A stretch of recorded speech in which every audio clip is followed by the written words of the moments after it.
Welcome to important news.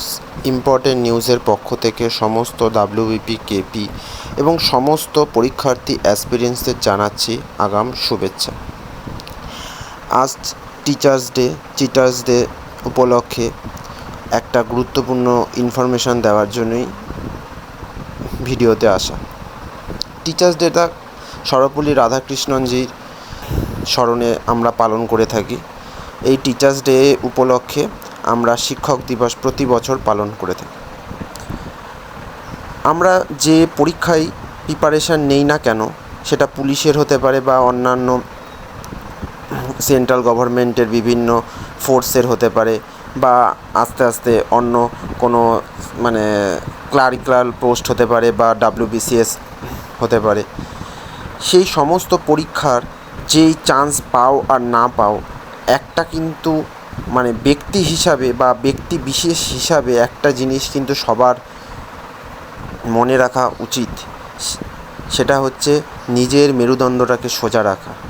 নিজে যতদিন মেরুদণ্ড সোজা না হয়ে কাজ করবে, ততদিন সমাজকে কোনো দিন ডেভেলপিংয়ের প্রসেসে নিয়ে যেতে পারবে না। সেটা আন্ডার ডেভেলপ কান্ট্রি হিসাবেই থেকে যাবে। আজকে সমাজে প্রত্যেকটা বঞ্চিত, নিপীড়িত, লাঞ্ছিত মানুষ কেন এইভাবে শোষিত হচ্ছে? আর.জি. করের কথাটা আজকে প্রত্যেকটা ভিডিওতে উঠে আসছে। এইভাবে প্রত্যেকটা মেয়েকে, নারীকে, মা বোনকে কেন আজকে দিনের পর দিন ভয়ে রাস্তায় বেরোতে হবে বলতে পারো? আজকে আমরাই তো সমাজের মূল স্রোত। আজকে আমাদের মতো পুলিশরাই তো সমাজকে কঠিন পদক্ষেপ থেকে বের করে নিয়ে আসার একটা মূল মেরুদণ্ড। সেই মেরুদণ্ডটাই যদি ব্যাকা হয়ে থাকে, সেই মেরুদণ্ডটাই যদি একটা সরকার না ঠিকভাবে চালাতে পারে, তাহলে কিসের পুলিশি ব্যবস্থা, কিসের সরকার আর কিসের প্রশাসন?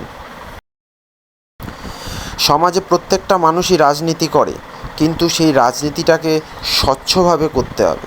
আজকে প্রত্যেকটা মানুষ যদি ঠিকভাবে এগিয়ে আসে, আজকে প্রত্যেকটা মানুষ যদি ঠিকভাবে নিজের কর্মকার্যটাকে পালন করে, সমাজে কোনো দুর্নীতি, কোনো অপশাসন, কোনো শোষণ, কোনো বাজে ক্রাইম কিচ্ছু হবে না।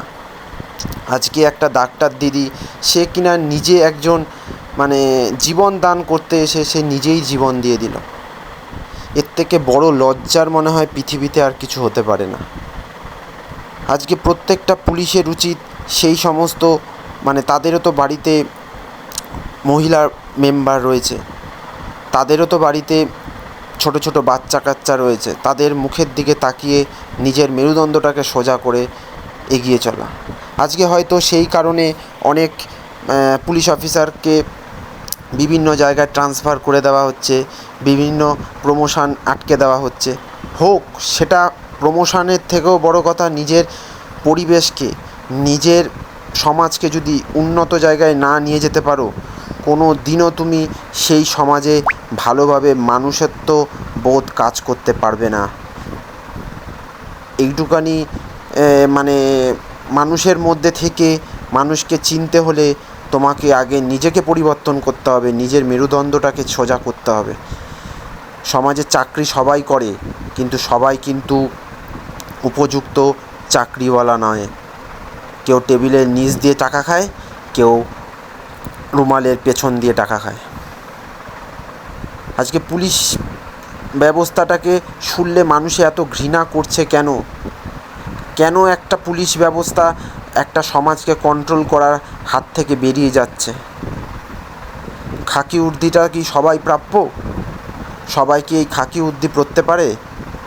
তোমার আমার মতো বহু মানুষ যারা খাকি উর্দির স্বপ্ন দেখে, তারা আজকে এই খাকি উর্দিটা পরে কেন ওই বাজে বাজে বদনাম হবে? সমাজের প্রত্যেকটা মানুষকে এগিয়ে আসতে হবে। প্রত্যেকটা পুলিশ অফিসারকে পথে পা মিলিয়ে এগিয়ে আসাটাই হচ্ছে আমাদের এই মূল প্রতিশ্রুতি হিসাবে। আজ থেকে তুমি প্রতিশ্রুতি নাও, সমাজে তুমি যদি চাকরি পাও, এই মেরুদণ্ডটা সোজা রেখে চাকরি করবে। আচ্ছা, আমাদের এই মন্ত্রিসভার বৈঠকে যে সমস্ত সিদ্ধান্তগুলো নেওয়া হয়েছিল, তার মধ্যে 494টা পদ সৃষ্টি হয়েছে সাব ইন্সপেক্টরের। আচ্ছা, সাব ইন্সপেক্টরের এটা কিন্তু কেবলমাত্র মেলদের জন্যই, অনলি মেল, যেখানে 494টা পদে। এটা কিন্তু UB, not UB branch, AB branch, মানে আন ব্রাঞ্চ, আন ব্রাঞ্চের ক্ষেত্রে এই পদটা সৃষ্টি হয়েছে। এছাড়াও আরও অন্যান্য দমকল বিভাগ সহ বিভিন্ন ধরনের বিভাগের সৃষ্টি হয়েছিল। এই মন্ত্রিসভার এই বৈঠকের পরই বিভিন্ন ধরনের নিউজ চ্যানেল থেকে খবর পাওয়া যায় যে এখানে আরও পুলিশ সৃষ্টি হওয়ার জন্য পারমিশন দেওয়া হয়েছে। কিন্তু এটা এবছর হবে কি না কোনো ঠিকঠাক নেই। এটা হতে হতে আই থিঙ্ক 2024 হয়তো ডিসেম্বরের লাস্টের দিকে হতে পারে, কিংবা 25 দিকে ফর্ম ফিল আপ স্টার্ট হওয়ার সম্ভাবনা রয়েছে। তবে একটা ভাইরাল নোটিফিকেশান এসছে, দেখা যাক। এই নোটিফিকেশানটা আমি এখানে দিয়ে দিচ্ছি, একটু দেখে নাও পড়ে তোমরা কী বলা আছে। আশা করি অনেকে আবার এই নোটিফিকেশানটা দেখে ভাববে যে এই বছরই ফর্ম ফিল আপ হতে পারে, বাট এবছর ফর্ম ফিল আপ হওয়ার সিদ্ধান্ত এখনও নেওয়া হয়নি। তার আগে কেপি এসআইয়ের একটা ভ্যাকেন্সি বেরোনোর সম্ভাবনা রয়েছে, ওইটা হয়তো আগে বেরোবে, তারপরে এইটা বেরোনোর চান্স রয়েছে। এখন পুলিশ রিক্রুটমেন্ট বোর্ডের ওপর কী রয়েছে না রয়েছে সেটা তো আমরা বলতে পারবো না, but police recruitment board OBC case নিয়ে যা নাটক শুরু করেছে, আজ হবে না, কাল হবে না, পরশু হবে না, এই করে যাচ্ছে। বাট আমরা চাইবো যত তাড়াতাড়ি তারা সিদ্ধান্ত নিক যে যেই মানে রিক্রুটমেন্টগুলো বেরিয়েছে অলরেডি, সেগুলোর পরীক্ষা নিয়ে অন্তত রিক্রুটমেন্টটাকে শেষ করুক। একটা প্রসেস যেটা 1 বছর ধরে হয়ে আসছে, এখনও পরীক্ষা নেওয়ার কোনো চিন্তাভাবনা নেই। আশা করব তারা এই পরীক্ষাগুলো নিয়ে তার পরবর্তী এই সমস্ত পোস্টগুলোর জন্য মানে অ্যাপ্লাই শুরু করুক। আশা করব সবাই আমার সাথে সহমত হবে, যাতে পরীক্ষাগুলো মানে ঠিকঠাকভাবে হতে পারে। আর পরীক্ষার বিরুদ্ধে আরেকটা আছে, পরীক্ষা যাতে দুর্নীতিগ্রস্ত হয়, কোনো পরীক্ষা যাতে দুর্নীতির মধ্যে না পড়ে, স্বচ্ছ রিক্রুটমেন্ট হোক। আগেই বললাম তোমাদের যে স্বচ্ছ রিক্রুটমেন্ট হলে অনেক পরিবেশের অনেক ভারসাম্য ঠিক থাকবে, আইন শৃঙ্খলা ঠিক থাকবে, ল অ্যান্ড অর্ডারের যে পুলিশের মেন জিনিস সেই জিনিসটা ঠিক থাকবে, অনেক নারী নির্যাতিত হওয়ার থেকে, নিপীড়িত হওয়ার থেকে বেঁচে যাবে, বঞ্চিত হবে না। সেই জিনিসগুলোকে মাথায় রেখেই পুলিশ রিক্রুটমেন্ট বোর্ড যাতে আগামী দিনে স্বচ্ছ রিক্রুটমেন্ট করতে পারে, তার জন্য একটা সুবুদ্ধি সম্পন্ন মানসিকতার সৃষ্টি হোক, তারা সচেতন হোক, তাদের মধ্যে এই জাগরণ জাগুক যে আগামী দিনে নারী নিরাপত্তার জন্য একটা মানে ফ্রেশ রিক্রুটমেন্টের দরকার, যেটা 2020 পর থেকে 2-3 বছর ধরে যে রিক্রুটমেন্টগুলো হচ্ছে সেগুলোতে প্রশ্ন ফাঁসের একটা বিশেষ চক্র ঘুরে বেড়াচ্ছে। এটাই হচ্ছে ব্যাপার। আশা করব পুলিশ রিক্রুটমেন্ট বোর্ডের কাছে আমাদের দাবি দাওয়াগুলো তুলে ধরে তাদেরকে সজাগ করার চেষ্টা করতে পারবো। জানি না পুলিশ রিক্রুটমেন্ট বোর্ডের বিভিন্ন বড় বড় কর্তারা তারা আসলে এসি রুমে বসে থাকে, তো তাদের কানে কথাগুলো যায় কি না আমরা জানিও না সেটা পর্যন্ত।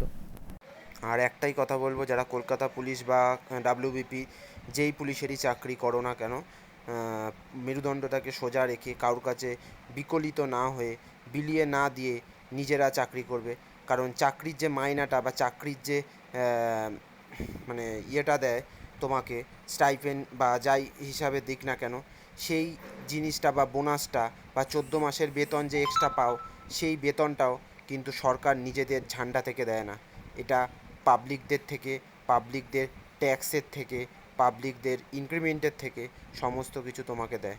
সুতরাং তুমি পাবলিকদের একজন প্রতিনিধি হয়ে পাবলিকদের সুযোগ সুবিধাগুলোকে দেখার জন্যই তোমার দায়িত্ব। আজকের ভিডিওটা এই অবধি।